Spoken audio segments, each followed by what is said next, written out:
तस्वीर उस वक्त की जब सोनम गाजीपुर के इस ढाबे में पहुंची और वहां पर उसने फ़ोन की गुजारिश की, क्योंकि फ़ोन उसके पास था नहीं, ना कुछ बैग था, ना सामान था, ना कपड़े थे। और वहां पर इस बदहवास हालत में सोनम पाई गई। हालांकि अब परिवार उसके बचाव में और पक्ष में बोल रहा है कि सोनम का इस हत्या से कोई लेना देना नहीं है।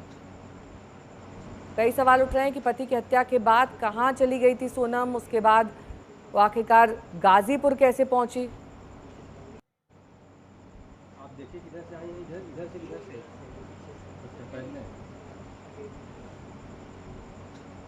इंदौर के एडिशनल डीसीपी राजेश जी इस वक्त हमारे साथ जुड़ गए हैं।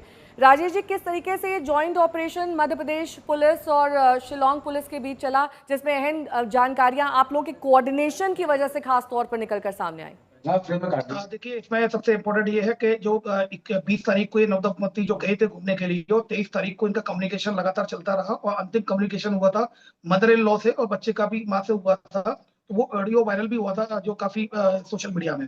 उसके बाद से लगभग 2 दिन तक उनका कम्युनिकेशन ब्रेक हो गया। तो ऐसी स्थिति में फिर उनके परिजन काफी चिंतित हुए और परिजनों ने फिर इंदौर पुलिस कमिश्नर जी संतोष सिंह तरफ से संपर्क किया गया। तो उन्होंने तुरंत ही इसमें नोडल ऑफिसर नियुक्त किया गया, DCP crime branch Rajesh Tripathi sir को। तो उनके द्वारा लगातार ईस्ट शोरा जो डिस्ट्रिक्ट है, ईस्ट शोरा डिस्ट्रिक्ट जो शिलोंग में है, वहां पर उस डिस्ट्रिक्ट के जो एसपी वेग सर है, उनसे लगातार कोऑर्डिनेशन में वो रहे। और लगातार न केवल उनके कोऑर्डिनेशन में क्या अपडेट चल रहे हैं, बल्कि यहाँ परिजनों के भी कोऑर्डिनेशन में रहे। उसके बाद से लगातार, चूंकि वहाँ का टेरेन काफी डिफिकल्ट है, जैसा कि आप सभी को विदित है, वहाँ लगातार बारिश हो रही थी, फिर फॉग की भी प्रॉब्लम थी और कई टेरेन भी डिफिकल्ट था। तो ऐसी स्थिति में उसके बावजूद भी लगातार सर्चिंग ऑपरेशन चलता रहा। लेकिन इसमें नया मोड़ तब आया जब 2 तारीख को 2 जून को एक डेड बॉडी मिली, जिसके परिचित जो जो परिवार के लोग थे उनके द्वारा इसकी पहचान राजा रघुवंशी के रूप में की गई। तो वो निश्चित रूप से वो काफी दर्दनाक था। ऐसी स्थिति में तुरंत ही सोहरा थाने में 7/25 अपराध क्रमांक, जिसमें कि धारा 100 इसके तहत केस रजिस्टर किया कर इन्वेस्टिगेशन में लिया गया था, मर्डर का केस रजिस्टर किया जाकर। उसके बाद से लगातार ही सर्चिंग चल रही थी और लगातार कोऑर्डिनेशन चल रहा था। और कल शाम को भी लगातार शिलोंग पुलिस से लगातार बात हुई। शिलोंग पुलिस ने इंदौर पुलिस से संपर्क किया और यहाँ पर लगातार एक रात में सघन अभियान चलाया गया दोनों पुलिस के द्वारा। और 3 सस्पेक्टेड व्यक्ति थे और अभी एक चौथा भी सस्पेक्टेड रात में ले लिया है। चारों सस्पेक्टेड अब पुलिस के पास आ गए हैं, चौथा पहुंच रहा है। अभी 3 लोग रात में सस्पेक्टेड जो थे, सुबह early in the morning police ने रात में लिए थे, इंदौर पुलिस ने और शिलोंग पुलिस ने। और इसमें 3 जो लोग हैं, एक राज कुशवाहा, दूसरा विशाल चौहान और तीसरा राजपूत, आकाश राजपूत, और चौथा अभी बीना से हिरासत में ले लिया गया है, आनंद। तो ये 4 सस्पेक्टेड पुलिस की हिरासत में है और शिलोंग की टीम लगातार इंदौर से है 2 दिन में और लगातार वो पूछताछ कर रहे हैं। अभी फिलहाल इनसे इंटरोगेशन चल रहा है, डिस्क्रीट जगह पर लेकर अभी इनसे इंटरोगेशन चल रहा है। इंटरोगेशन में आयु तथ्यों के आधार पर आगे का स्टेप लेंगे और संभवतः उस आधार पर आगे के लीगल एक्शन लिया जाए।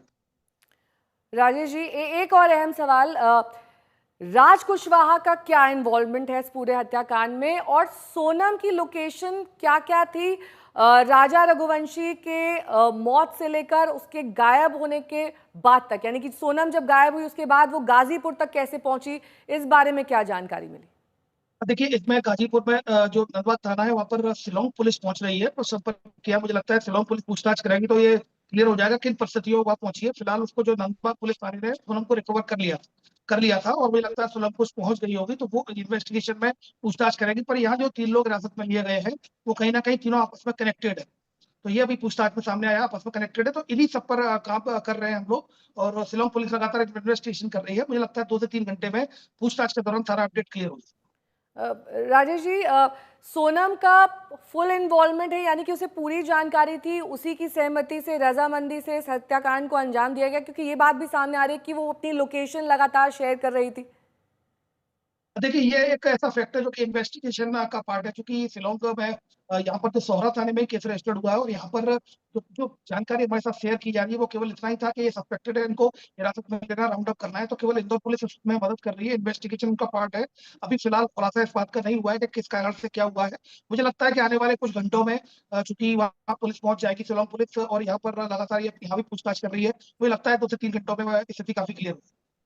इसके साथ ही राजेश जी, आपने कई चीज़ें अपनी प्रेस कॉन्फ्रेंस में भी बताई जिससे काफ़ी कुछ क्लियर हो रहा है सत्या के बारे में, लेकिन शिलोंग का चुनाव क्यों किया गया? क्या हत्यारे इस बात से वाकिफ थे कि अगर वहां पर 2 लोग गायब हो जाते हैं, कपल हनीमून के लिए जाता है, तो इस मामले को इन्वेस्टिगेट करने में मुश्किलें आ सकती हैं, क्योंकि वो राज्य काफ़ी दूर है मध्य प्रदेश से, और ऐसे में कोऑर्डिनेशन और समन्वय 2 राज्यों में कैसे होगा, और हो सकता है कि मामला रफा दफा हो जाए। ये बिल्कुल ठीक है, आपने जो सोचा है, अगर इस तरह की एक परिस्थिति बनती है, अगर इस तरह के एविडेंस आते हैं, तो निश्चित रूप से वो टैगिंग काफी डिफिकल्ट है, बॉडी को ढूंढना भी, सर्चिंग भी काफी डिफिकल्ट है, तो काफी मेहनत की है शिलांग पुलिस ने, नो डाउट, और उन्होंने काफी मेहनत करके, इनके परिजनों ने काफी मेहनत की है, जो परिजन थे, जो परिवार के, जो इंदौर के जो विक्टिम्स के परिजन, सभी लोगों ने काफी मेहनत की है, तो मुझे लगता है कि अब ये 2-3 घंटे में काफी क्लियर हो जाएगा, निश्चित रूप से आपका जो सोचना है, ये भी एक एंगल हो सकता है, बट अभी फिलहाल चूंकि पूछताछ में ऑफिशियली हम इस बात को स्पष्ट कर पाए। ठीक है राजेश जी, बहुत बहुत शुक्रिया हमारे साथ जुड़ने के लिए, अहम जानकारियां देने के लिए।